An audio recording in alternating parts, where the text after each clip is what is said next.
political party you identify with, you are welcome here. Whatever color, culture, or creed you identify with, you are welcome here. If you are vaccinated or unvaccinated, you are welcome here. Now look around. Look around at these faces in this crowd. Take a good look around. This is America the Beautiful.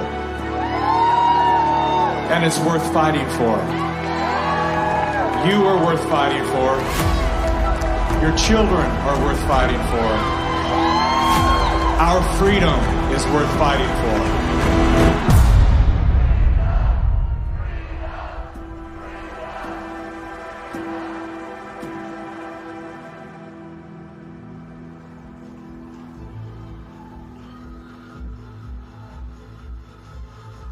My name is Mickey Willis.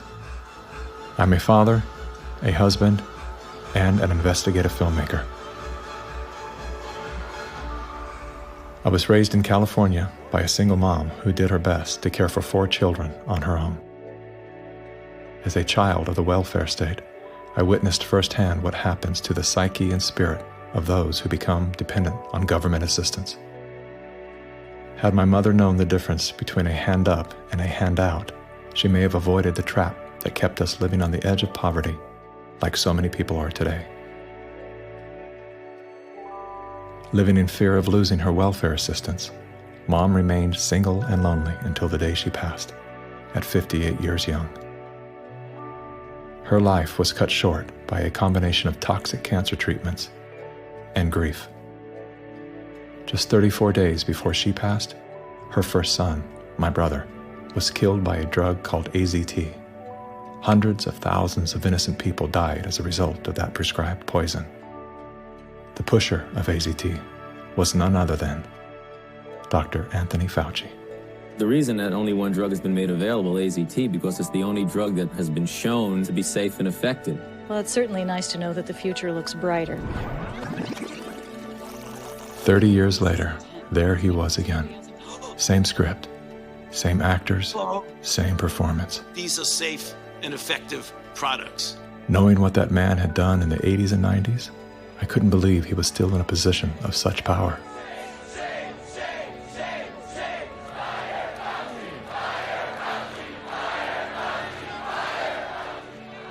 As the world descended into synchronized tyranny, I began to ask myself, how did they get everyone to go along with this?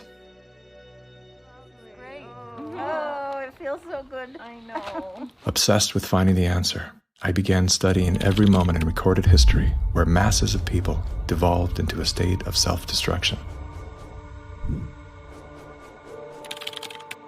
Down that rabbit hole was where I discovered the work of G. Edward Griffin. Gentlemen, again let me say welcome to our home. Since the 1960s, Mr. Griffin has been warning the world of the communist plot to overtake America.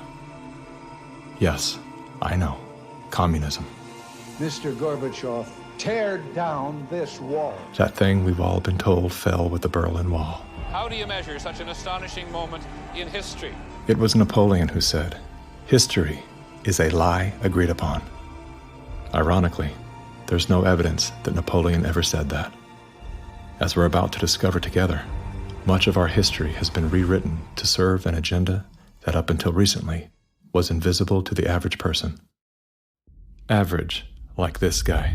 Everyone's talking about the necessity for change right now, particularly here in the US. Over the past few months, as a filmmaker, I've had the honor of documenting the political revolution. That was me in 2016, the year of my political awakening. Come on board the political revolution. I was touring with the Bernie Sanders campaign, creating media to help his grassroots movement grow. At that time, I knew very little about socialism and even less about democratic socialism. As it turned out, I wasn't the only one. So my Bernie bros, how do we redistribute wealth through taxation without expanding the powers of the federal government?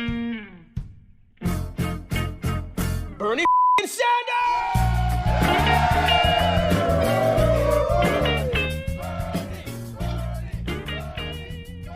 As confusion set in, I began turning my questions inward. Are they hypnotized? am I hypnotized? That question, that one simple question, activated some strange sort of faith healing. Suddenly, I could see. How did I not see this before? There were so many red flags. The only solution is communist revolution. The only solution is communist revolution. The only solution is communist revolution. That's right, we need communism. That's what we need.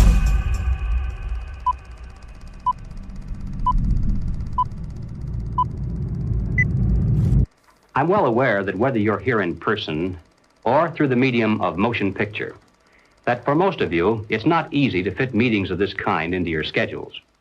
But the fact that you are here indicates that you do have an interest in the subject.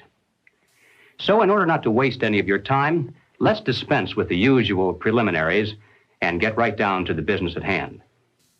We're going to examine in quite a bit of detail the communist theory and practice of revolution, particularly as applied to the United States. Now, this will not be something dreamed up out of thin air. This will be the strategy as taught by them and advocated by them in their own manuals, in their textbooks, and in their schools. The new program of the Communist Party on this subject has this to say. The term socialism describes but the first stage of a new society that in its full development is called communism. Socialism is a transitional stage. Jim Carrey, everybody. I went out today and bought me some freedom-friendly Nikes. Yeah, that's right. As a salute to Colin Kaepernick, to Nike, congratulations on your fantastic choice. Thank you so much. Well, it's good to be back in dystopian America. The Republicans are running with the word socialism. They're trying to say... They're trying to scare people. Scare people. It's communism. It's Venezuela, Trump says. We're going to be living in Venezuela. I grew up in Canada. I'm here to tell you that this bullshit line that you get on all of the political shows from people is that it's a failure. The system is a failure in Canada. It is not a failure in Canada. I never waited for anything in my life. I chose my own doctors. My mother never paid for a prescription. It was fantastic. And I just got back from Vancouver, and I keep hearing this, like, Canadians are so nice. Canadians are so nice. They can be nice because they have health care. Because they have a government that cares about them.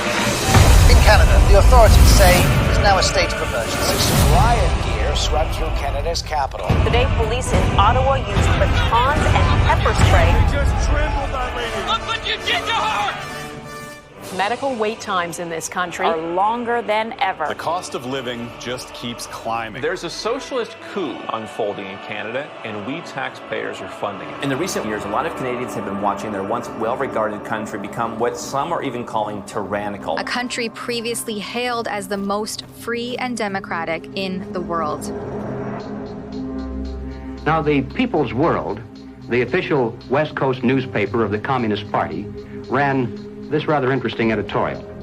What is needed now is an effort that begins to approximate the magnitude of the problem. As a minimum, such a program should demand massive emergency action by the federal government.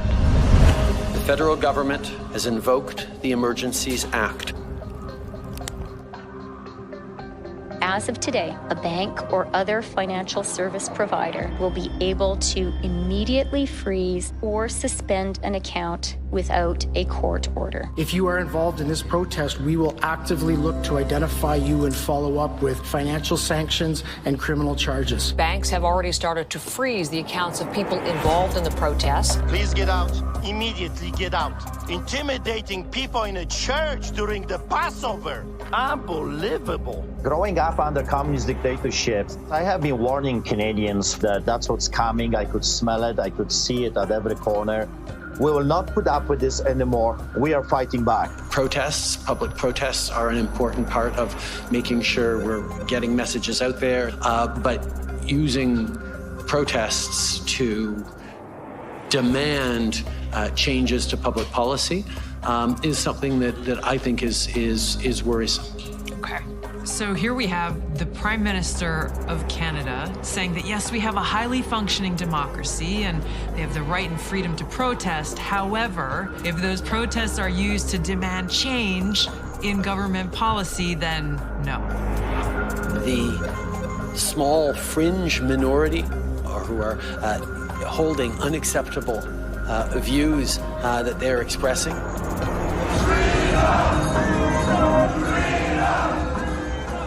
do not represent the views of Canadians who know that following the science and stepping up to protect each other is the best way to continue to ensure our freedoms, our rights, our values as a country.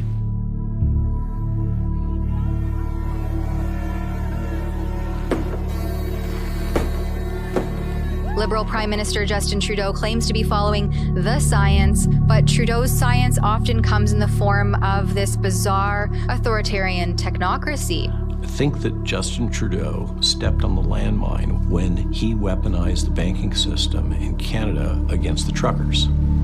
Those peaceful trucker protests, their most violent act was honking their horns. And in retaliation, they had their access to their bank accounts, and anybody that supported them in any way had their access to bank accounts eliminated. And at that moment in time, we all came to realize what was really going down. Even with Sun TV watching for any slip, he was asked which country he most admired and referred to China. The level of admiration I actually have for China, because their basic dictatorship is allowing them. I applaud China for stepping up. I applaud Canada. You can tell what I'm thinking. A prime minister who openly admires the Chinese basic dictatorship, who tramples on fundamental rights by persecuting and criminalizing his own citizens as terrorists just because they dared to stand up to his perverted concept of democracy, should not be allowed to speak in this house at all. Mr. Trudeau, please spare us your presence. Thank you. Canadians know where I stand. This is a moment for responsible leaders to think carefully about where they stand and who they stand with. While Justin Trudeau makes a compelling case study, he is not the only dictator on the rise. Under the new rules provided by the COVID-19 emergency, many other elected leaders were empowered to show their true colors.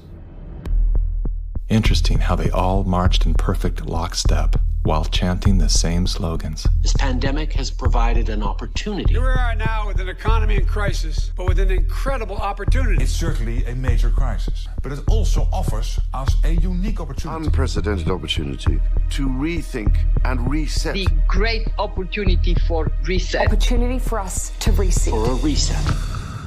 It's almost as if they all attended the same school of thought and studied under the same professor.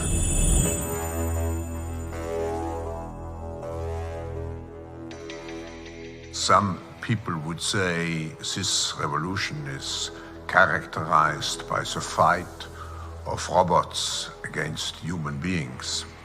And we will win this fight. Professor Klaus Schwab was born in 1938 in Ravensburg, Germany, where Nazi crimes against humanity were committed. His father, Eugene Wilhelm Schwab, was the managing director of Escher Weiss Ravensburg, a company that used slave labor to manufacture weapons of war for the Third Reich. While Klaus's father was at the helm, the Nazi Party awarded Escher Weiss Ravensburg the title of National Socialist Model Company. Years later, Klaus Schwab joined the board of directors at Escher Weiss Ravensburg, where he played a key role in the development of South Africa's nuclear weapons program during the darkest years of the racist apartheid regime. Today, Klaus Schwab is the founder and executive chairman of the World Economic Forum.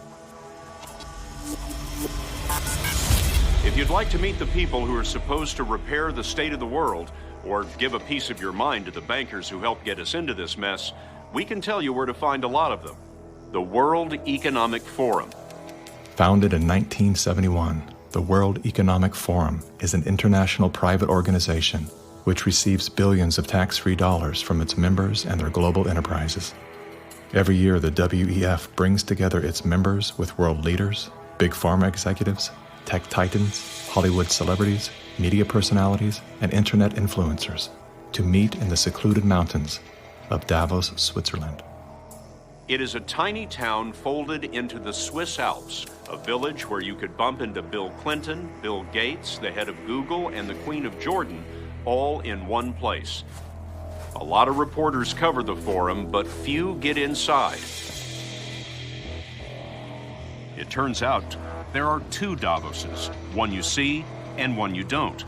After hours, there are hundreds of private parties where deals are done. People who can't be seen together in public can meet here. Your Royal Highnesses, Excellencies, distinguished heads of state and government, the future is built by us, by a powerful community as you here in this room. Klaus Schwab, the founder of the WEF, is particularly upfront and even proud of his ability to shape and influence world politics.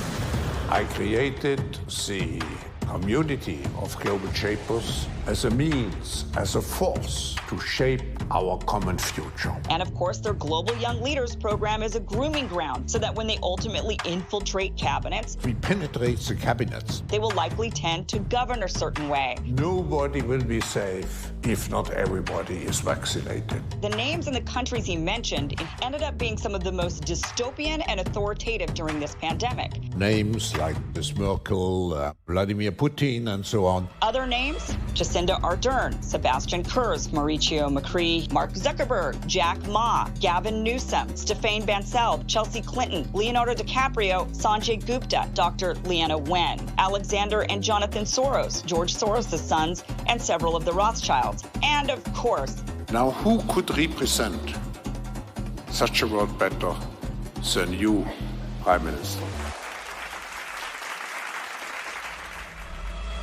In 2014, Klaus Schwab called for the Great Reset, We need a great reset. which he positioned as the solution to the world's most urgent issues. The dark reality of Schwab's agenda is detailed in his best-selling book, COVID-19, The Great Reset. His endgame mission is to replace independent governance with a top-down controlled, one world government and a central bank-controlled digital currency. When they say, you'll be happy, what they mean is, you'll be enslaved. That's why they're talking about a great reset. That's why they're talking about introducing this quasi-communist, quasi-socialist agenda. They know we've run the course where we cannot continue down the path of the ever-increasing indebtedness because we have a generation that quite literally cannot afford to buy a house. Millions of Americans are priced out of buying a home. And so it's easy to tell that generation, we're going to forgive your college debt, Student debt relief. and set your expectations lower. You're going to rent forever. We're going to celebrate the tiny house movement. We're going to do all of these things which sound cool because they're shaping our narrative so that we become capable of expecting less. What we need to do is not expect less. We need to remove inefficiencies so we can experience more. And that's the subtle distinction that the Great Reset is missing. Like most globalists, Schwab regards communist China as a shining model of how he intends to transform the world. We now welcome His Excellency Xi Jinping. China has made significant economic and social achievements under your leadership. Chinese influence on global affairs is growing. The founder of the World Economic Forum, Klaus Schwab, says that this is what motivated the group this year to invite President Xi Jinping to deliver the keynote address in Davos. Schwab said Xi's presence was a sign of the shift from a unipolar world dominated by the United States to a more multipolar system in which rising powers like China will have a step up and play a bigger role. I think it's a role model for many countries, but we have to go one step further. It's a systemic transformation of the world. Artificial intelligence, the metaverse, synthetic biology, our life in 10 years from now will be completely different, and who masters those technologies will be the master of the world. Similar to his protege, Justin Trudeau, Klaus Schwab makes a fascinating case study. Yet he too is merely the master of his own world. Economic Forum. Science is replacing evolution by natural selection with evolution by intelligent design. Not the intelligent design of some god above the clouds, but our intelligent design and the intelligent design of our clouds. The IBM cloud, the Microsoft cloud, these are the new driving forces of evolution. Today, we have the technology to hack human beings on a massive scale. And by this I mean that if you have enough data and you have enough computing power, you can understand people better than they understand themselves, and then you can manipulate them in ways which were previously impossible. You know, the whole idea that humans have this soul or spirit and they have free will, that's over. Now, how exactly will the future masters of the planet look like? This will be decided by the people who own the data. Foreign powers can collect, store, and exploit biometric information from COVID tests. U.S. intelligence officials tell CBS News that China is trying to collect Americans' DNA in hopes of controlling the future of healthcare. China's test kits are a tool to help China compile genetic data. The Chinese aren't the only ones exploring this technology. The U.S. is working on it as well. The White House is ramping up its COVID response, announcing Americans can once again get free COVID test kits as concerns are growing over a rare... Data is the most important asset in the world. Those who control the data control the future, not just of humanity, but the future of life itself. Everywhere she goes, Ouyang Haoyu is followed. What she buys, how she behaves, is tracked and scored to show how responsible and trustworthy she is. It's called the social credit system. A person's reputation is scored on a scale of 350 to 950. It's big data meets Big Brother, expanding how the government monitors, understands, and ultimately controls its 1.4 billion citizens. A good score brings benefits, but people with low scores lose rights. The cinema names and shames people considered untrustworthy, plastering their details, even their addresses, across big screens. And information collectors are paid to report on their neighbors. The Supreme Court has created a blacklist for so-called bad citizens. Among them is this journalist. He got a little too close to uncovering corruption among high-profile party members. He was blacklisted. He only realized when he tried to buy a train ticket. Once you're blacklisted, you can no longer get a bank loan, start a business, buy an apartment, or even send your children to a private school. By using the mechanism of social credit, we'll be able to establish a blacklist of people. These punishments will serve as a whip to rebuild moral values. And few here are willing to criticize it, something that may pose a risk itself for a bad score and the life that comes with it. It may seem scary, but it's just like that here. We're used to it, and anyway, we don't have a choice. China wants obedient citizens. Criticism or resistance among the population is virtually non-existent. This woman's door was kicked in by police when she refused to go to quarantine.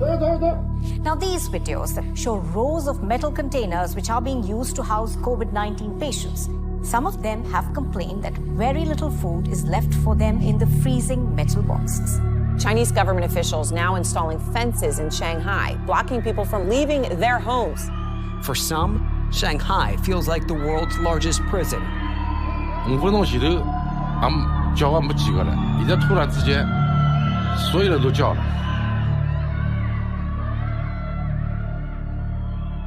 How does a handful of autocrats gain total control over a population of 1.4 billion? I have 2 master degrees, one in clinical psychology, one in statistics. And at the beginning of the crisis, I started to study the statistics a little bit. The initial mathematical models and the initial statistics all had dramatically overrated the dangerousness of the virus. That was the moment when I started to think how it was possible that an entire society and an entire population was in the grip of a narrative which in many respects was blatantly wrong.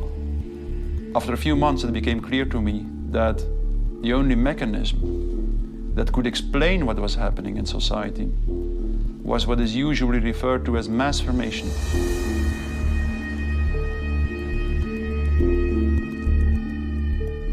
Mass formation is identical to hypnosis. And this term refers to a specific kind of group formation, which has very special characteristic effects at the level of individual mental functioning. And one of these effects is that an individual that is in the grip of mass formation typically lose every capacity to take a critical distance from what they believe in, from what the group believes in. You would think it would be people with lower IQs that would be more susceptible to this, but it seems to be the other way around. Are you seeing this? I have seen this, and it does seem to be predicted by educational status and IQ. We look to be verified for our belief system, right? And so a doctor goes to the CDC. The CDC says this is true, it must be true, I'm staying in that zone. It's actually people outside of the system go, well, I want to challenge the CDC here for a second. Where's this study come from? Where's it, and that's what I do. All of these people were kept out of the conversation. All I can comment and you were there, wanting me to sign onto a social contract where the scientific method isn't being used. I'm not interested in medical pedigree. I'm interested in medical consensus. People who are highly intelligent tend to go and get a lot of degrees. Those people have spent so many years in institutions to get those degrees that they have developed a trust and confidence in not only the educational institutions, but those that support them, which are largely government bodies. And so they start from the place of, if it's told by the university, by the government, it's probably going to be true. What I've learned about science is that it's really, imagine they're looking at like a fragment of the world and it's all they see. It's all they're looking at. The world, they don't see the world. So I think that there's a disconnect between people who are smart and have lots of degrees with actual reality, with the lived experience of nature, of life, that you don't see with people who are actually working with their hands outdoors all of the time. A mass formation typically emerges in a society when very specific conditions are met. First and for all, the most central condition is a major part of the population needs to feel lonely.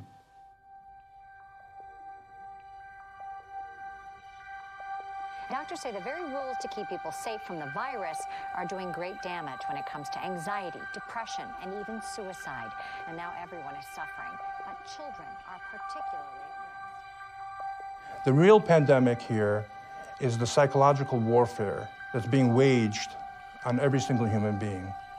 See, if you take a human being and you put them in a chronic fear state, and you couple that with human isolation, what happens is they psychologically decompensate and live in such emotional pain that they will gravitate in an irrational way to anything that you promise them will alleviate that pain. Once people feel disconnected from their environment, they will typically start to experience a lack of meaning-making in life. And under these conditions, if a narrative is distributed through the mass media, indicating an object of anxiety, and a strategy to deal with this object of anxiety, they suddenly, connect to one small object of fear, for instance, the coronavirus, and afterwards, people don't feel lonely anymore. They feel connected again. Let me hear it if you've had the Pfizer vaccine. Let me hear it from Moderna, AstraZeneca. Let's hear it from the anti-vaxxers.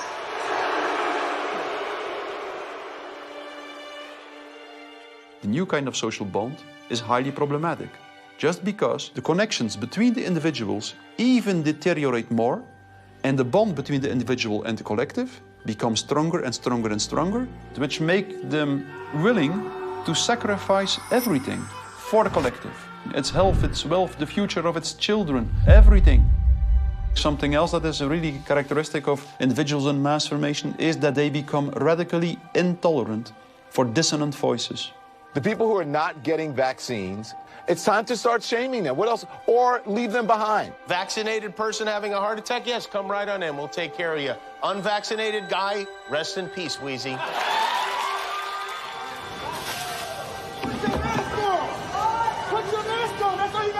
We have to stop coddling the morons who will not get the shot. Get away from me, Put it please. on. Does it bother anybody else that she doesn't have to wear a mask that we all do? When are we going to stop putting up with the idiots in this country? You're a schmuck for not wearing a mask. And just say it's mandatory to get vaccinated. Screw your freedom. People who do not go along with the masses are stigmatized, and in the end, the masses are inclined to destroy the people who do not go along with them. And they do so as if it is an ethical duty to do so. Getting good people to do bad things, harmful things, while thinking they're good things, it's a dangerous place to be because it looks great. You feel great while you're being used. They will sacrifice themselves, and they see it as a virtue because it demonstrates their complete obedience to the cult, to the group, to perform ritualistic behavior which causes them harm. One of the most clear illustrations of this was when the leaders of the Communist Party in the Soviet Union were sentenced to death, often tortured to death. They did not object. They said things like, if this helps the Communist Party, it's my pleasure to do it. That's something that was observed in all major examples of mass formation in history.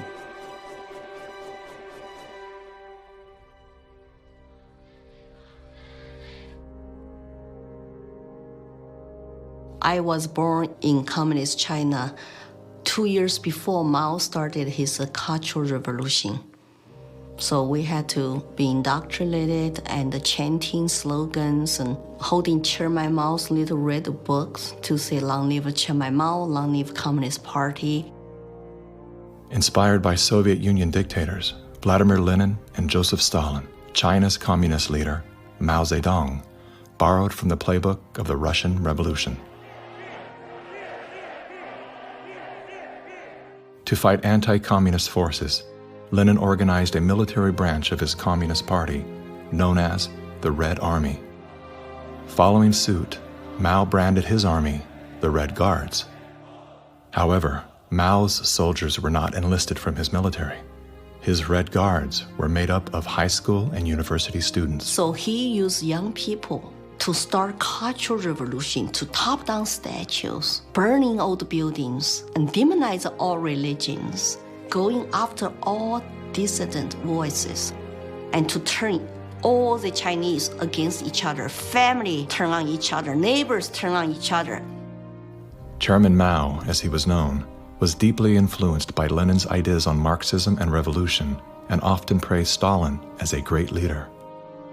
He started his Great Leap Forward campaign in the 50s and killed 2 million landlord owners.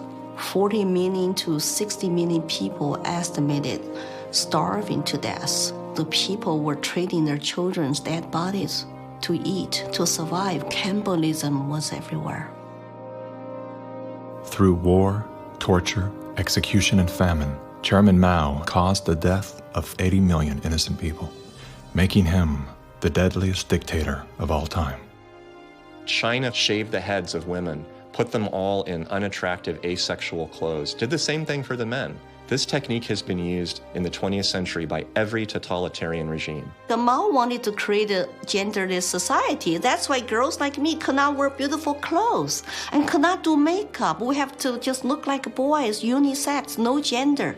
They asexualize the population so that there's no more desire, no more bipolarity of male and female. Everybody looks like an automaton. And then what do? Rather than turning towards one another, they turn towards the state. So the only thing left for me, a child, to believe in is communism. And Mao was the new God.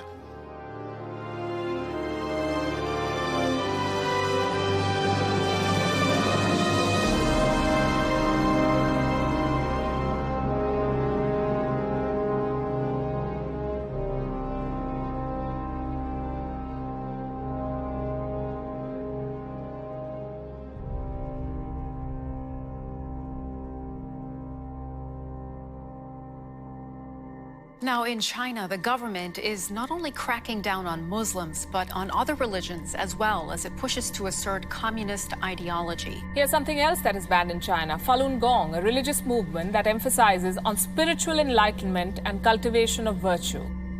5,000-year-old Chinese civilization were founded on faith. Communist regime is atheist. So any philosophies which encourage people to believe God, believe good things, it's something they don't like. I decided to escape China after serious persecution I have experienced. Under this pretext of COVID-19 coronavirus, the Chinese Communist Party has intensified its persecution. We were arrested several times and detained in various detention and brainwashing centers. Over the past few years, a vast network of camps has been built across Xinjiang. A series of classified bulletins show how easy it is to be singled out by the Chinese government for education and training. The U.S. Defense Department says as many as 3 million are being forcibly detained in re-education and forced labor camps. China calls them thought transformation camps built to prevent extremism from spreading, but reports indicate they're more like prisons. When I was detained in detention center, I was handcuffed and hung over a radiator pipe with my toes barely touching the ground. And I was hung over there for 3 days. The CCP guards brought 4 male detainees into my cell and began one of the worst experiences of torture. And on the brink of death, I realized I could do nothing but turn to my belief. So I prayed to be saved.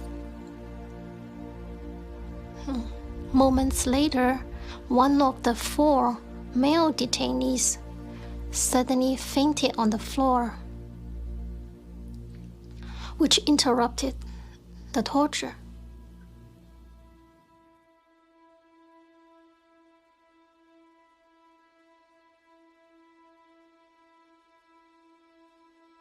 I left China because my parents were heavily persecuted for their practice of Falun Gong. From age 1 to age 5, my grandparents were taking care of me because my parents, they were always inside some dark cells being tortured. My first clear memory of my mother, I was brought to a brainwashing center and saw her being tied up to a chair with like people behind her guarding her, and she had a very thick plastic tube inserted into her nose, and she was being force-fed at the time.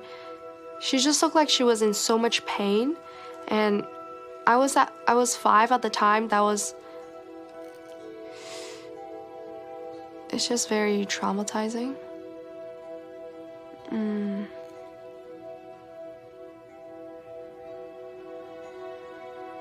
My school principal actually came to me several times and told me not to be a part of my parents and to report any activity that my parents would do. They're instilling all the lies and hatred into the younger generation. The young people are used today to do the American Cultural Revolution, to turn the kids basically not to trust their parents anymore. And say, oh, my parents don't understand me, I'm confused. I need to turn to my teachers, turn to other authority figures. Look at the Mao's Cultural Revolution to say how many similarities are there.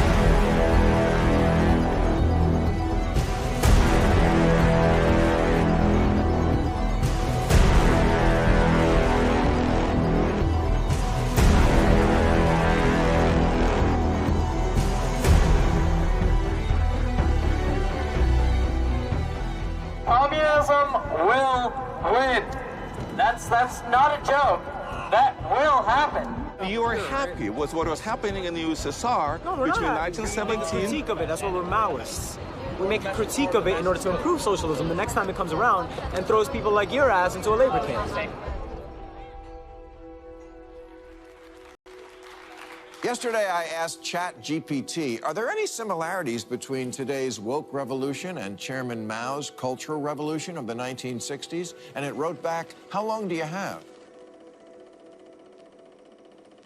We recognize that government is absolutely necessary for an orderly society. But following the dictum that government, like fire, is both beneficial and dangerous, we believe in the concept of limited government. And we believe that the constitutional republic created by our founding fathers is the best form of limited government that has yet been devised by man. A republic is a limited democracy. It's a form of government based upon the principle of limited majority rule. Limited so that the minority, even a minority of one, can be protected against the whims and passions of the majority. Now, democracy is a form of government based upon the principle of majority rule. It's easy to understand, easy to sell to the masses, and I might add, deadly. The fathers of philosophy, Socrates, Plato, and Aristotle, were all staunch critics of democracy. History's greatest minds all observed that even a well-intended democracy can breed deception, division, and ultimately total control by the state. Aristotle wrote that democracy is not just the rule of the majority. Democracy is a system in which the majority is in charge, respecting the basic elementary rights and principles of minorities. If not, democracy becomes a tyranny of the majority. Socrates himself became a victim of this very process. He was sentenced to death by a majority vote for protesting the rights and protections of the minority. This country was founded on the principle that the individual is sovereign over the institution of government. And it's about a philosophy of governance that says that you are a free individual, or a philosophy of governance that says you're a serf and you're a subject. We have inalienable rights just by virtue of being human. And so their primary responsibility as the government is to protect those rights. These aren't rules to govern me, they're rules to govern the government. Like what you are and are not allowed to do to me. We are a constitutional republic with a representative democracy, so people do vote, but we have a separation of powers. So if you majority vote to eat you for lunch, the Supreme Court can say, no, you cannot. And how do you protect the minority from the majority? You write down a set of rules on a piece of paper. You say, this we can do, that we cannot. At the top of the paper, you write the word Constitution. And then everyone agrees to follow the rules no matter what the temptation. And when you're finished, you've created a constitutional republic. It was Thomas Jefferson who said, "The republic is the only form of government which is not eternally at open or secret war with the rights of mankind." Now, we hear a lot of talk today about right-wingers, left-wingers, extremists, and moderates. The political spectrum concept, if it has any meaning at all, is a measurement scale showing all the variations in government. Now, the extremists at the zero end would be those who advocate no government at all, the anarchists. The extremists at the other end would be those who advocate total government. And who are they? Well, the communists, of course. But also the Nazis, the fascists. No matter what they may call themselves, if they advocate total government control over the people, they are all, by definition, totalitarians. The debate is not between conservatives and liberals. It goes back in history long before those words were ever invented. The opposing points of view properly are identified as individualism versus collectivism. The individualist believes that the rights of the individual must not be obliterated by the desires of the collective or the group. The collectivist, on the other hand, believes that the group is more important than the single person within it, and that the individual must be sacrificed if necessary for the greater good of the greater number. The individualists believe that every man has a personal and direct responsibility to provide first for himself, next for his family, and then for those outside his family who may be in need. The collectivist, on the other hand, declares that the individual is not personally responsible for charity, for raising his own children, providing for his aging parents, or even providing for himself, for that matter. This is a group function of the state, of government itself. Everything we talk about, socialism, communism, globalism, and Nazism, guess what? It's all collective society. Collectivism on an international level is essentially known as globalism, which is often promoted as a framework for unity and sustainability. Under the guise of philanthropy, the leaders of the globalist movement leverage every possible crisis to advance their plan to replace national sovereignty with a one-world government. We are confronted with so many crises simultaneously. What does it need to master the future? It is the globalists who are behind the destructive new methods of control, like ESG, the acronym for Environmental, Social, Governance. Similar to China's social credit score, ESG is a ranking system that tracks a company or country's carbon footprint, as well as its commitment to diversity and inclusion. A low ESG score can lead to severe consequences, including reputational damage, legal and regulatory actions, and loss of investors and bank credit lines. Within the last decade, numerous nations and thousands of major brands have been coerced to adapt to the ESG program, and today, many of them are paying the price. In 2018, the World Economic Forum published an article on its website entitled, "How We Will Make Sri Lanka Rich by 2025. That article was removed once it became known that food prices in Sri Lanka had nearly doubled and that millions of their citizens were facing starvation. Now, what caused this? Farmers protested and asked the government to work with them on slowly improving farming practices to be more environmentally friendly rather than implementing harsh bans. But the government was more interested in maintaining a high ESG score with its creditors like BlackRock. As a result, food production dropped drastically, with farmers expecting crop losses of 85%. The country had to begin spending money on importing food when it was previously self-sufficient. Sri Lanka is a cautionary tale. What's happening there could be a foreshadowing of what's in store for us if we don't take heed and learn some lessons. The Dutch government was one of the first to sign on to the ESG system. Dutch farmers pleaded that the rush to adapt to extreme new regulations would result in the destruction of the country's food supply. The Netherlands is the second largest agriculture exporter in the world, earning the title of the tiny country that feeds the world. A collapse of their system could trigger a global food crisis. Yet, the Netherlands Prime Minister continued to persecute Dutch farmers until they were forced to revolt. Where do you find still such a prime minister in the world? You find it in the Netherlands, and it's Mark Rutte. And remember, too, the Netherlands is the pilot program of the World Food Hubs, and the World Economic Forum has assigned to the Netherlands what they call this Global Secretariat, using, ironically, a communist term for it.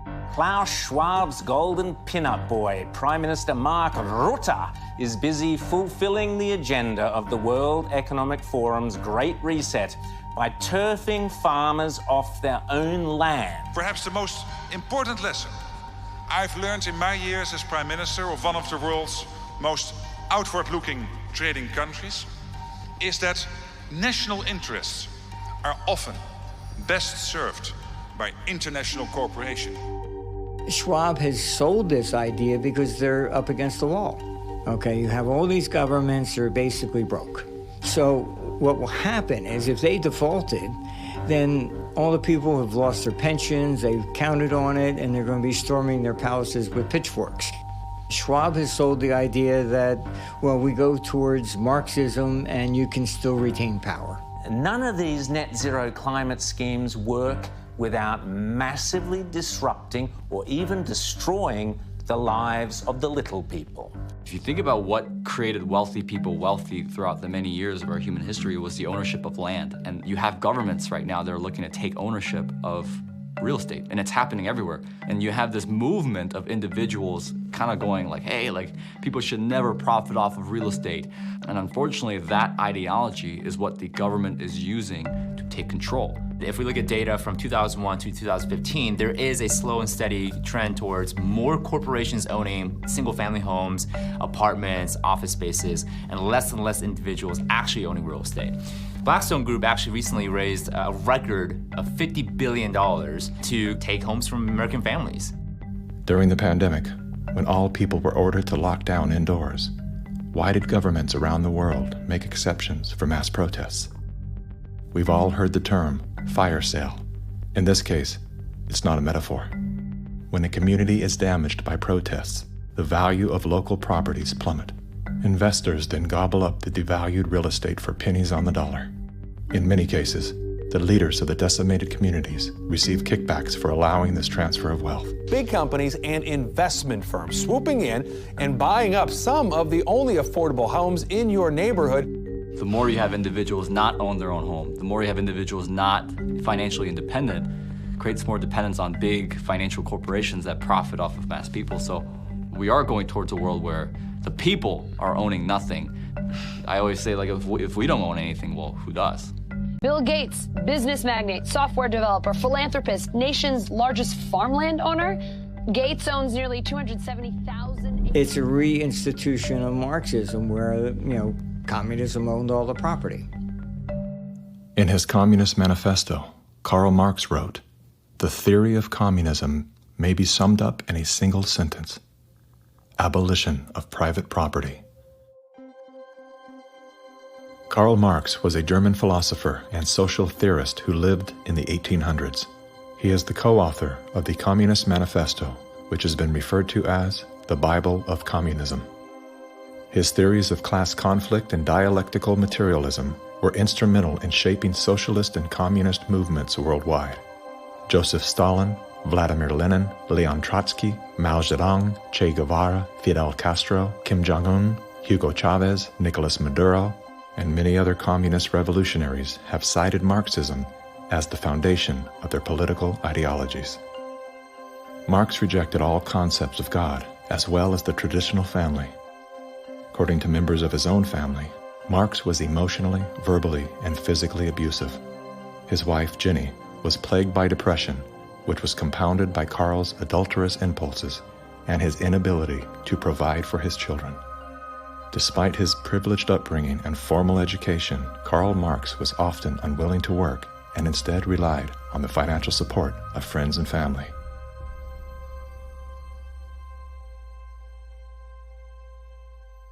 In 1943, the following directive was issued from party headquarters to all communists in the United States.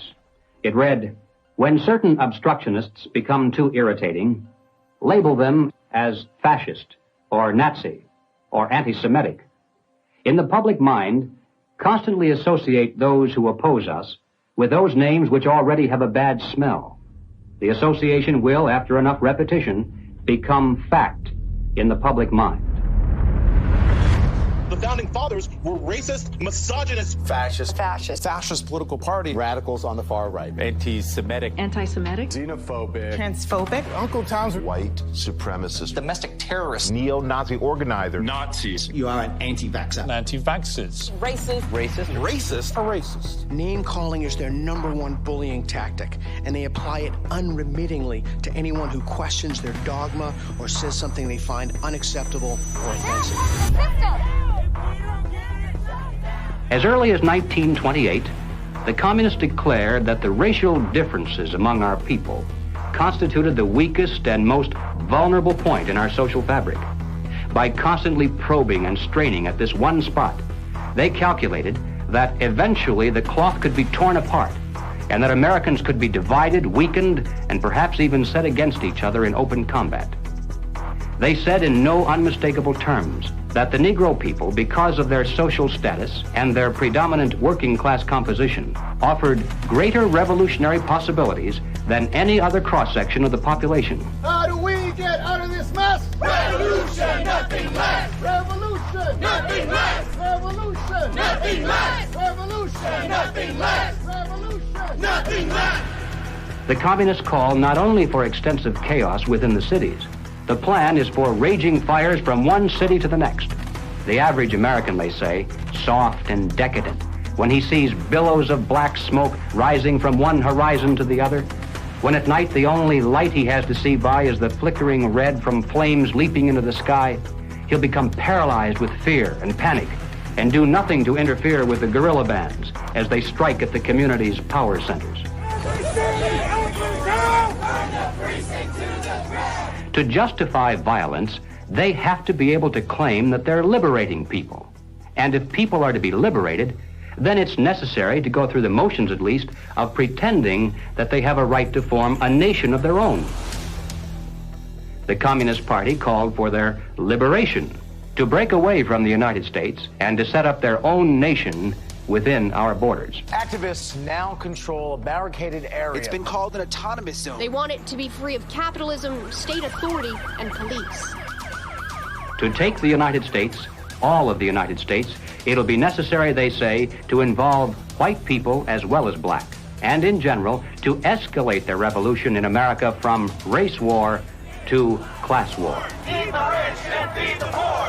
This is class war.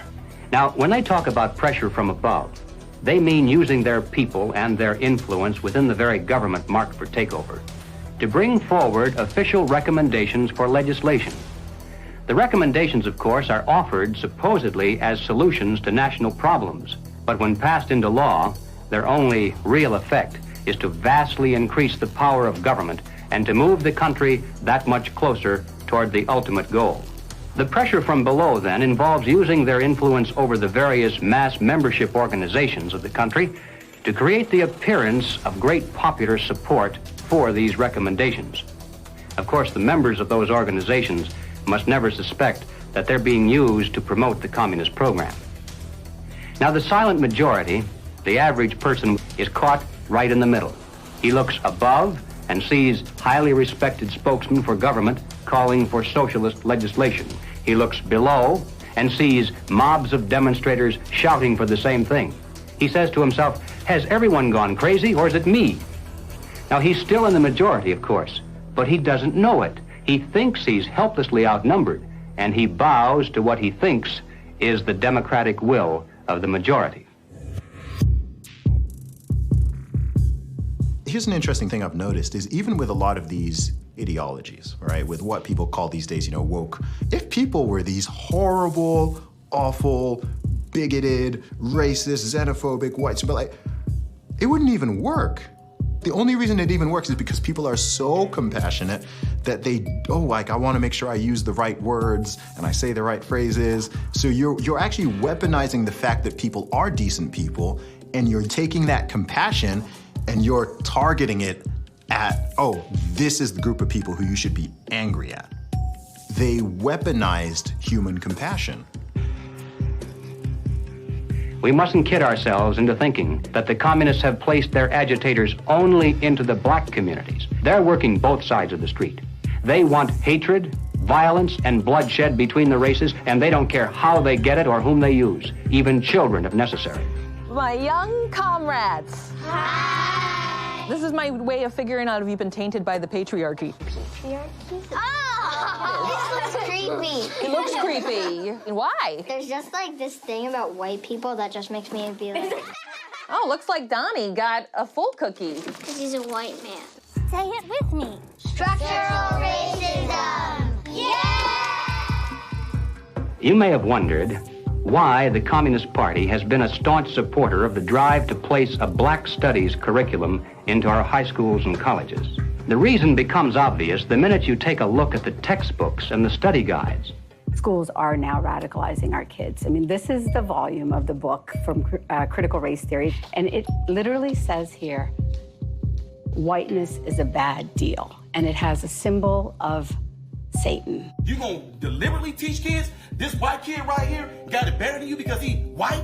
You gonna purposely tell a white kid, oh, the black people are all down and suppressed. How do I have 2 medical degrees if I'm sitting here oppressed? Not only is it in the schools, but it's in the workplace, it's throughout society. It's destroying this country. If this continues, we will look back and be responsible for the dismantling of the greatest country in the world by reverting to teaching hate and that race is a determining factor on where your destiny lies. Thank you.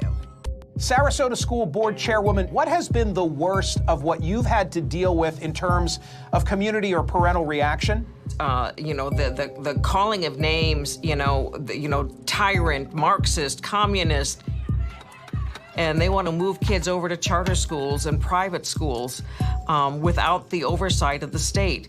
And that's wrong. Education authorities in the United States are asking the government to use anti-terror laws and involve the FBI against parents who protest against the way their children are being taught.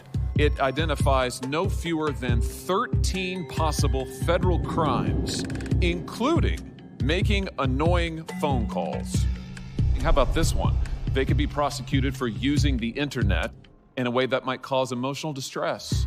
Over the weekend, Democrats voted to ban gendered language in House rules. And that means no more terms like father or mother. Is the administration's official policy to replace the term woman with birthing people? Black birthing people. Black birthing people. Black and indigenous birthing people. You shifted from using the term mother to birthing people. Again, if we're trying to be precise in the language that's used. Mom's a pretty good word. I'm not a birth person. I'm a mother. Can you provide a definition for the word woman? Can I provide a definition? Mm-hmm. No. Yeah. I can't. You can't? Not in this context. So I'm not a biologist. The meaning of the word woman is so unclear and controversial that you can't give me a definition? Do you believe then that men can become pregnant and have abortions? Yes. Literally everything that was fought for women's rights is going straight down the drain.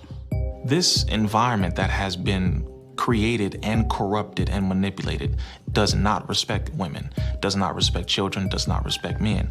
It cares nothing for family. So that's why they have to attack mother and remove father, because she's going to protect that child, he's going to protect that woman, and they both are going to protect society. Good evening. Good evening. Thank you very much. Thank you for your service.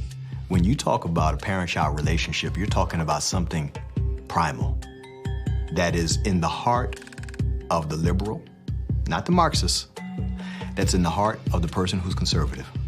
And they're pushing the boundaries on something that they cannot control. Washington State is on track to lawfully take gender dysphoric children away from parents who oppose transitioning treatment.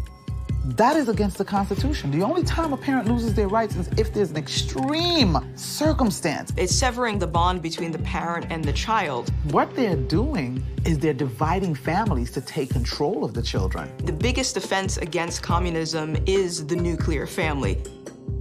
In Chapter 2 of his Communist Manifesto, Karl Marx wrote, "Abolition of the family. The bourgeois family will vanish as a matter of course." We're here today to represent the millions of Black Americans who disagree with the Black Lives Matter movement. If you go to Black Lives Matter website, it says that we disrupt the nuclear family. That's my wife. This is our 4 children. Why would you disrupt the nuclear family? Because the real objective is to remove the family as a possible alternate source of guidance and support. All totalitarian regimes strive to destroy the close-knit family in order to remove any loyalties that might be higher than to the state itself. I have seen over the years in my practice a steady decline in the expression of healthy masculinity and healthy femininity. The separation between the male and the female is almost complete now. And it's due specifically to the ongoing attacks against masculinity and the degradation of femininity. And if our family structure is lost in the next generation, what do we have left? We're just a bunch of listless individuals living our lives out virtually behind a computer screen and following the orders of the government. Maybe it's because I came in the movement at 17 and a half, so I have just a knack for knowing how to organize young people. I was at our publications table today, and I was speaking to this young person. And he grabbed the book and he said, it's like Mao's Red Book. And I was like, man, that's what I was thinking. And it was just really cool to hear him make that connection. I was like, how about you buy like 10 to 15 of these books and you all have like a youth organizing group where you talk about it and you really try to engage this. We need to build off of this. We actually do have an ideological frame. Myself and Alicia in particular, we are trained Marxists. I do believe in Marxism. It's a philosophy that I learned really early on in my organizing career. Investigations into the Black Lives Matter organization has revealed links to groups that are pro-communist China. The self-proclaimed Marxist Black Lives Matter co-founder Alicia Garza also owns the Black Futures Lab project. Yet, all would be lost for the Black Future Lab if not for the Chinese Progressive Association. Donations to the Black Futures Lab don't go directly to the foundation itself. The Chinese Progressive Association gets them instead. Through forensic investigations, we now know that the 2020 BLM fiery but mostly peaceful protests were organized and partially funded through a network of pro-communist organizations. One of the groups is U.S.-based Liberation Road, which was founded by a faction of the Communist Party of Vietnam. Liberation Road is allied with the new communist movement and has direct ties to the Chinese Communist Party. The San Francisco-based, communist-rooted Chinese Progressive Association formed a sister company called Asians for Black Lives to serve as a bridge between BLM and the Chinese Communist Party.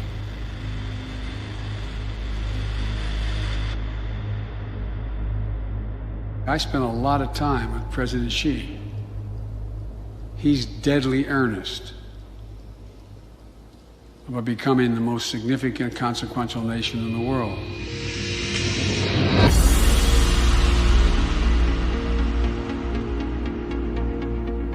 When we speak of China, it's important to distinguish between the people and their oppressive government.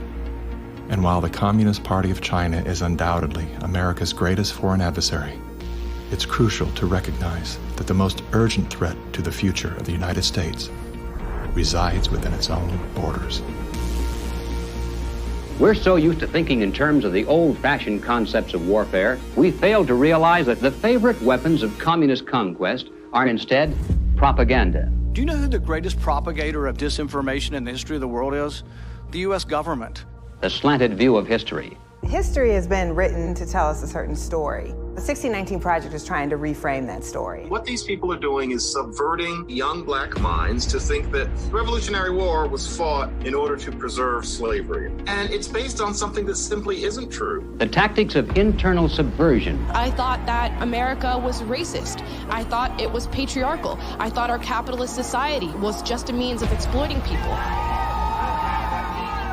And I thought all of these things because that is what I was told. The preaching of hatred to incite civil disorder. I want to tell you, Kavanaugh, you have released the whirlwind, and you will pay the price. A California man is facing federal charges for the attempted murder of Supreme Court Justice Brett Kavanaugh. Treason, blackmail, the smear. This is the first time Assange is being questioned over the rape allegations. The LA Times ran an article calling Larry Elder a black white supremacist. All committed by soldiers who wear no uniform and who claim to be loyal citizens of the target country marked for conquest from within.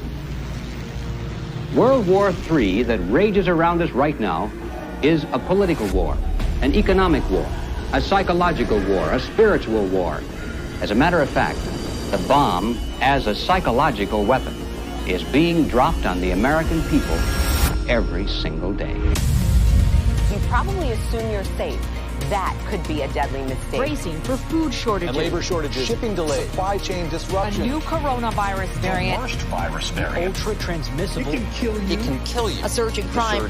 Acts of terrorism. Domestic terrorism. White terrorism. White supremacy. Mass shootings. And nuclear conflict. World War III. World War III. Vladimir Putin. Russia. Environmental doom. Fire, storms, and deadly floods. I don't want you to be hopeful. Science tells us we have 9 years. This storm will kill you. I want you to panic. It is promoting fear. It will kill your children. Feelings of fear. It will kill your pets. The world is a very terrifying place. Unless you get lucky. I want you to feel the fear I feel every day. Walk me through, if you would, what happens scientifically inside our minds when we're in a state of fear, and then how that affects our external choices and the direction of our lives.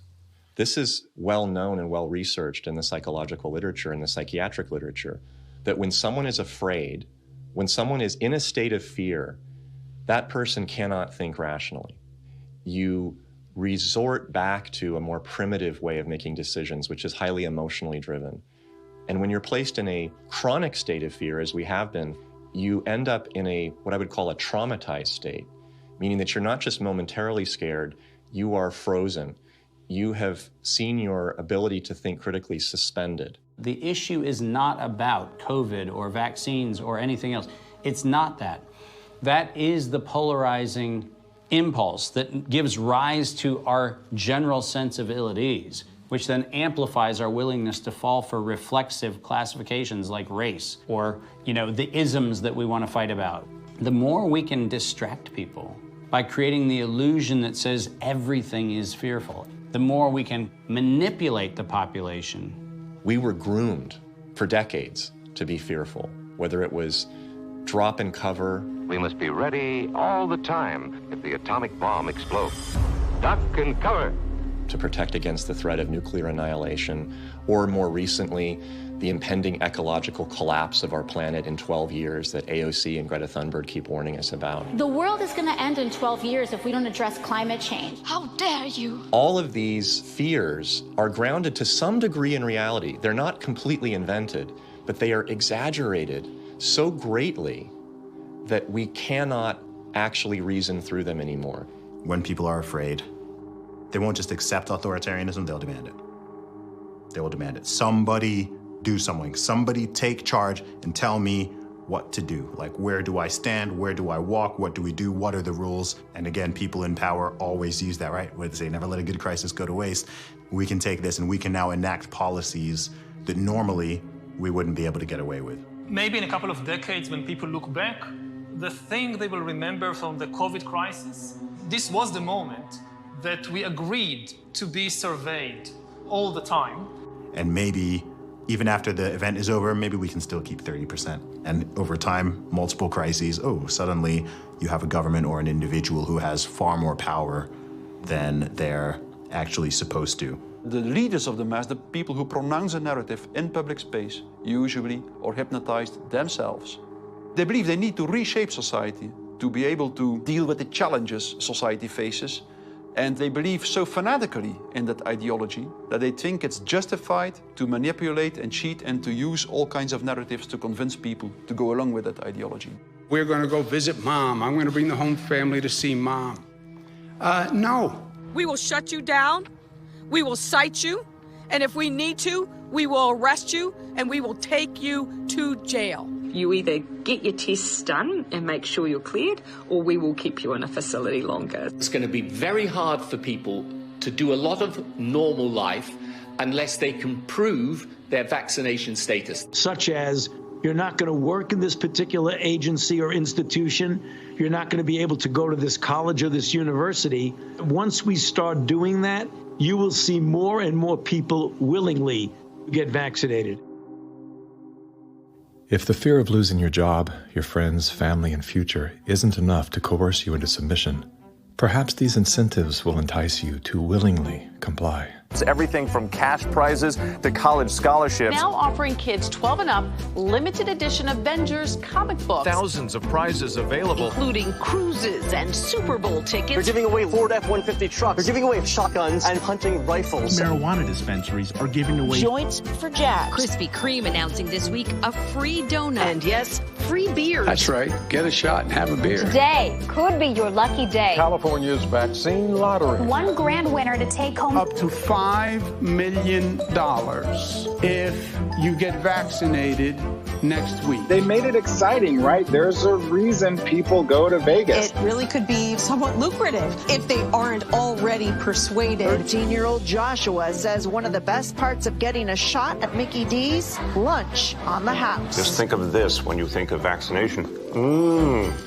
Vaccination. If you need luck with love, dating apps are offering incentives too. A Vienna brothel is providing COVID-19 vaccinations and giving those who take up the offer a 30-minute session with a, quote, lady of their choice. We have finally found the one thing that makes us all more attractive, a vaccination. To love one another, as Jesus said, get vaccinated, get boosted. Do you think that it's being posed as politics, but it's behaving like a religion? Because it's acting like a religion.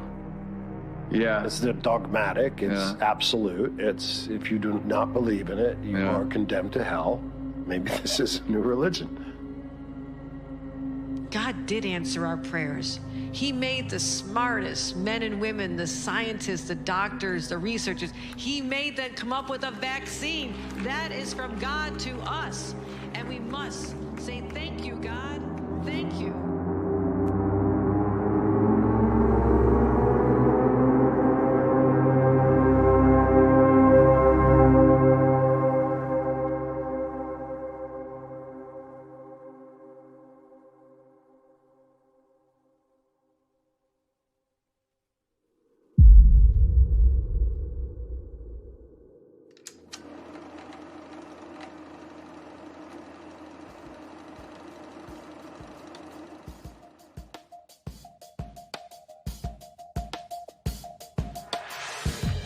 There was a time, and not too long ago, I think, when we could have pulled ourselves out of this without too great a sacrifice on the part of anyone. But we didn't. Instead, we slept. Everywhere I look, I see men and women who know that communists are making headway in this country. They know that something must be done and that someone must stand up to them. But they themselves do nothing. They remain silent because they're afraid that if they speak out, it'll be bad for business. They may lose a client. They may even lose their jobs. Or perhaps they're receiving a regular government check and already are too dependent upon some of the very people and programs they know they should oppose. We have now passed the point of painless solutions and parlor patriotism. Well, all right, so what do we do about it?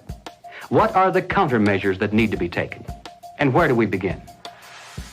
Before we finally win this battle, and I should hasten to say that there's no doubt in my mind that we're going to win. I'm increasingly convinced of this. But before we finally do see victory, we must carry the truth to every man, woman, and child in America. I have no idea of what each of you is going to do in the critical days that lie ahead. It may be much, it may be little, it may be nothing at all. I don't know. Only you can answer that question. But ladies and gentlemen, whatever it is you decide to do for your country, do it soon. Do it now. Every minute that you delay further will add dearly to the price of ultimate victory. Mr. Griffin, that was over 50 years ago. Where are we now? Hearing that phrase after all these years is kind of a shocker because I didn't realize really at the time how accurate it was going to be. But we're in the middle of it now, and so the ultimate victory is still ahead of us. How did you know way back then what would be happening today? It's a long story, of course, but I did take a fascinating tour of the Communist Bookstore in Los Angeles when I was very, very young. I was working for an insurance company. I was Mr. Corporate America, you know. That was the period when the hippie, you know, image was pretty popular, and a lot of these guys in that bookstore were in that uniform. And I think they felt I was a potential recruit, you know. Yes, we've always been quite willing to talk about We'll talk about socialism anywhere, in the streets or in the Senate, anywhere, you know.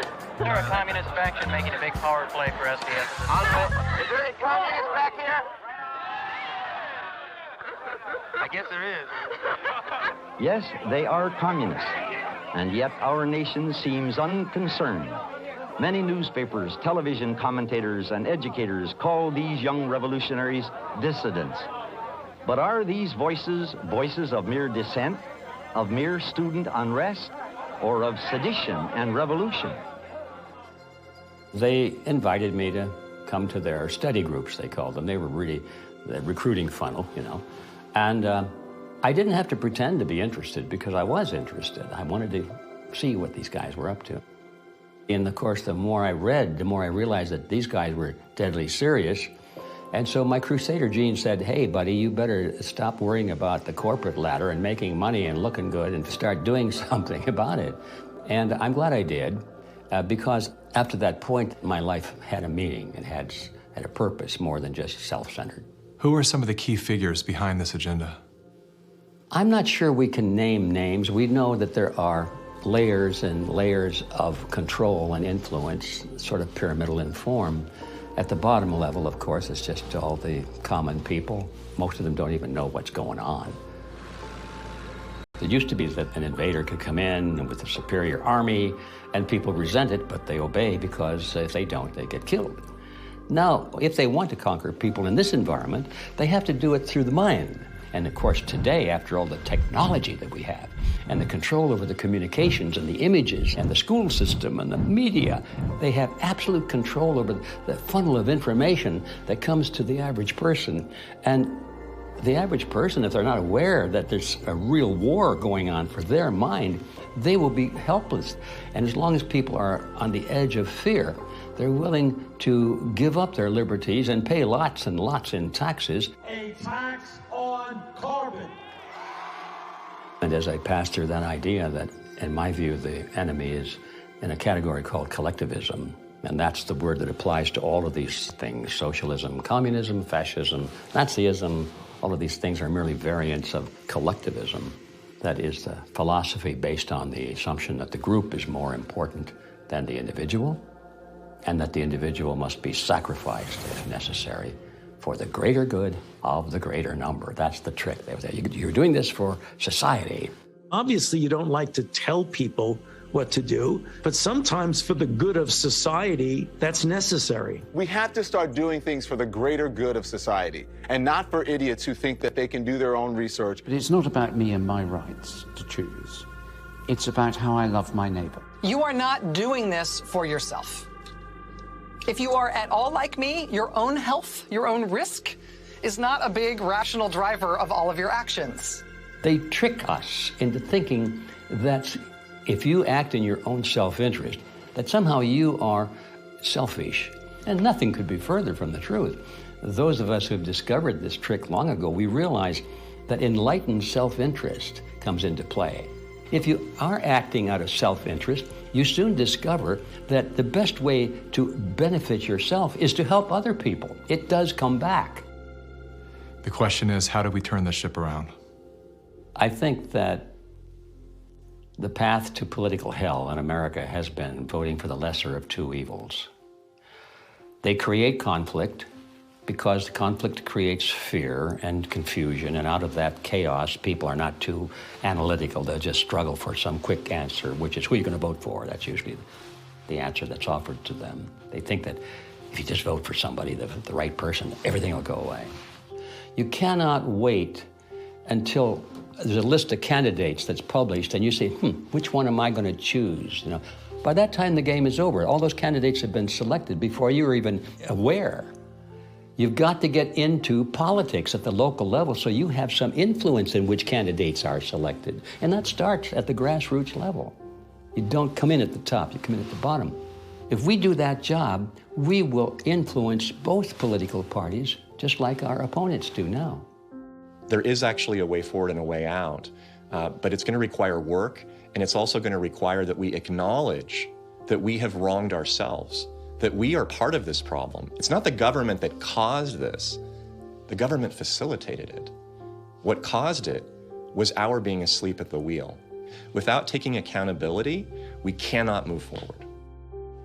The masses of humanity have been slapped awake in a very short period of time, to where now it has created a domino effect of awareness all across the planet. People cannot go back into the matrix now. They can't. A lot of people are trying to, and they can't. We have the right as citizens in this country to abolish government and create a new one. And that is the authority that has been given to us. It is written in our documents. the Declaration of Independence, the Constitution of the United States, the Declaration of Human Rights. We have indelible rights, and the basis of those rights are our freedoms. And if we don't have that, we don't have life. And so we have to awaken, we have to arise, we have to fight. The natural rights of every individual is life, liberty, and property, and establishing a country on a premise that had never been established before, that the individual is sovereign because their rights are endowed to them by a sovereign God. This which has happened can only be described as divine, which is why we're the nation. Our ideology, our way of life is always under this relentless attack that we have defeated over and over again, and we will defeat it this time.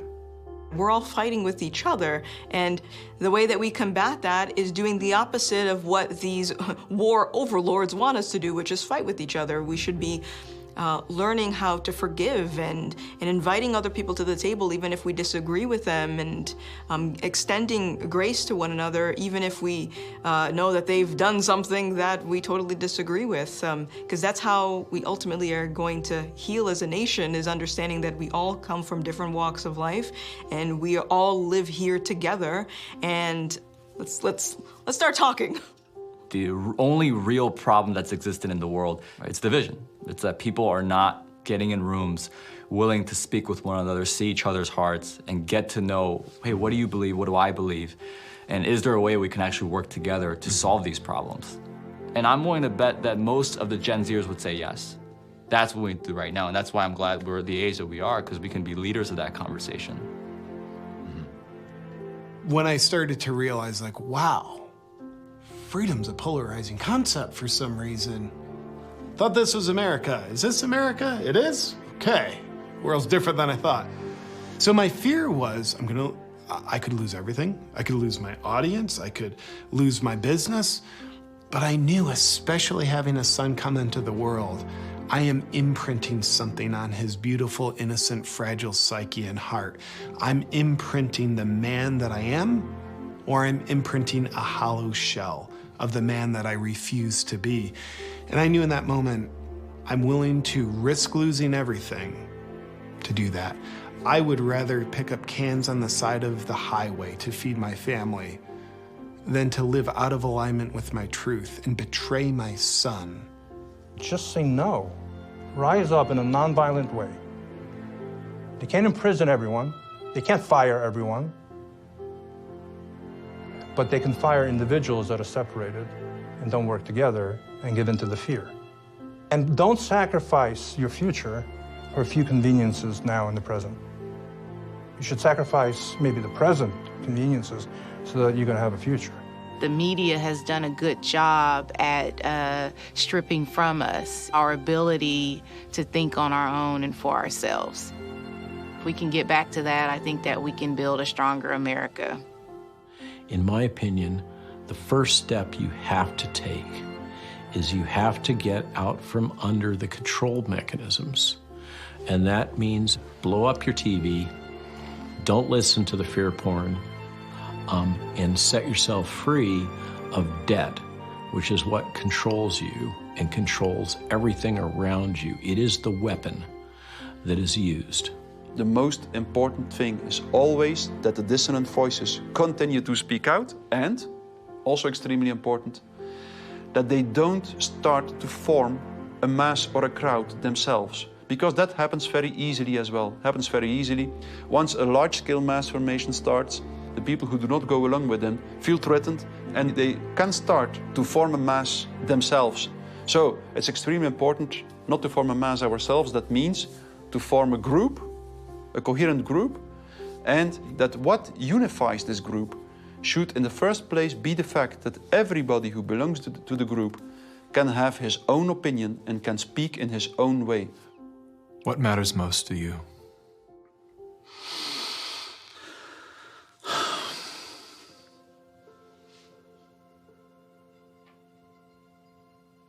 I think what matters most to me is freedom. Freedom. I want as little laws as necessary to keep us from killing each other. I mean, I get it. There's crazy people out there. We have to find a balance. In the end, I want my children to live in a world where they're free to dream, to take risks, to fail, to succeed. Hardship strengthens us. We wouldn't have had the American Revolution and the beta model for the American Constitution, the beta model of a republic in the modern world, unless the tyranny of King George had been unbearable.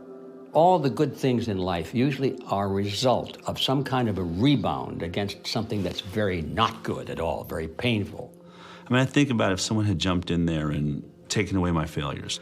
I can't do what I'm doing now if someone had kept me from really hurting, really learning lessons that were hard to learn so that I would never make that mistake again.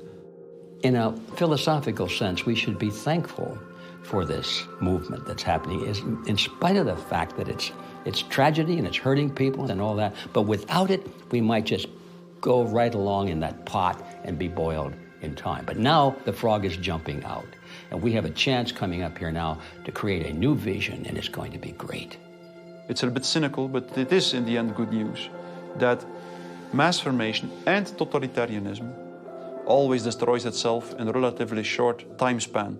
And the most important thing, of course, is that you have to make sure that the system does not destroy you before it destroys itself. Throughout history, it was always the very small minority. History has always been written by the 1% of the population. 15% of the population create history, and they follow the leadership, the thought leadership of 1%. But that 15% altogether is what changes history. And so all we have to do is reach 15% of the population. I think today, after all this time, we have more than 15%. We just have to get them together so they realize that they're not alone. And that's our task right now. I don't think our societies have taken the moment to look up and actually see and appreciate how much progress has been made in the past century.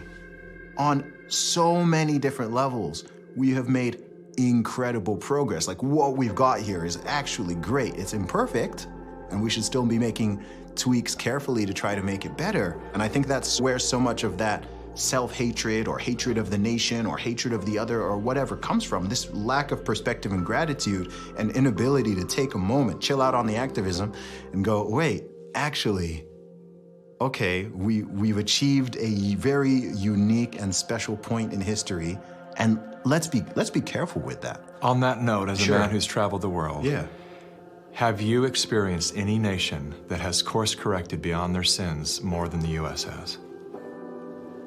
No. It's sad to see Americans who live in a free country, born as Americans, and do not recognize their privileges.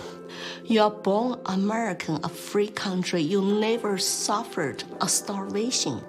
And you need to go to other countries to find out why all the immigrants, millions of them, want to come here.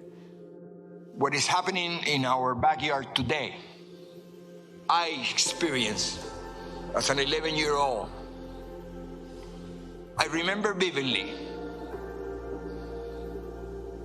all the promises that a guy named Castro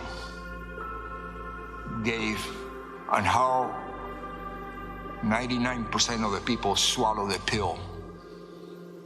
He was gonna save Cuba. I remember how he promised to the farmers, to the Guajiros, that you're gonna own the land. I remember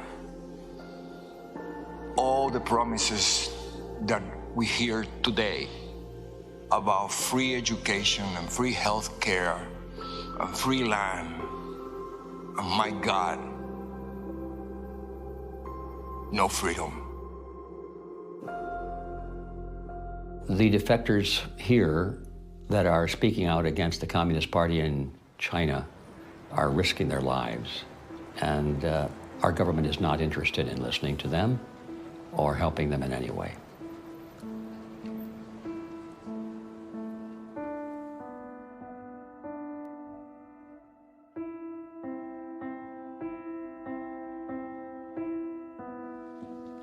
I have been in America for 10 years. I saw a lot of Americans with wonderful hearts. America is a beacon of freedom. I'm happy living in this land to practice my religion and to have a peaceful life. That's my hope. America is last stand on earth for freedom. If we lose this country, the world will be a very dark place. I have 3 children in this country. I want to protect their American dream. So here I am, you know. I've noticed that every time you speak about America, your eyes fill with tears. I do love this country. No place to go. And I just hope people can hear my stories. For past 5 years, I've been telling the same thing. I have no political agenda here. I just want to live American dream and my children live American dream. Sorry about that.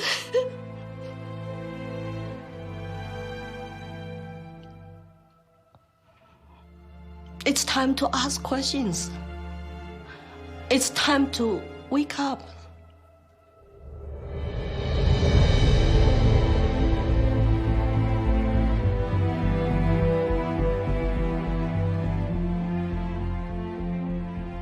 We've been brought together in this moment to face the urgent choice between dehumanization and rehumanization.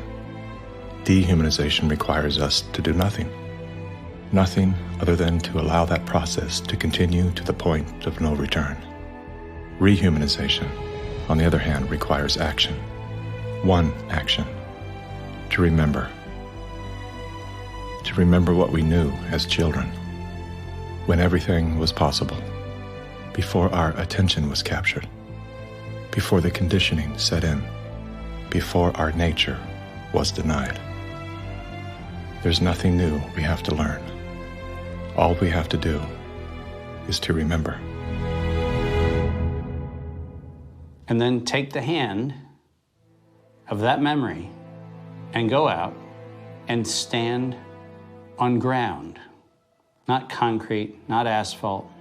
Stand on ground and see if you can feel the heartbeat of a universe that conspired to give you life,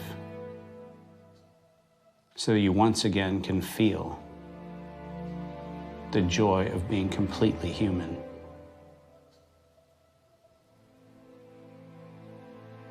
And then never forget that moment.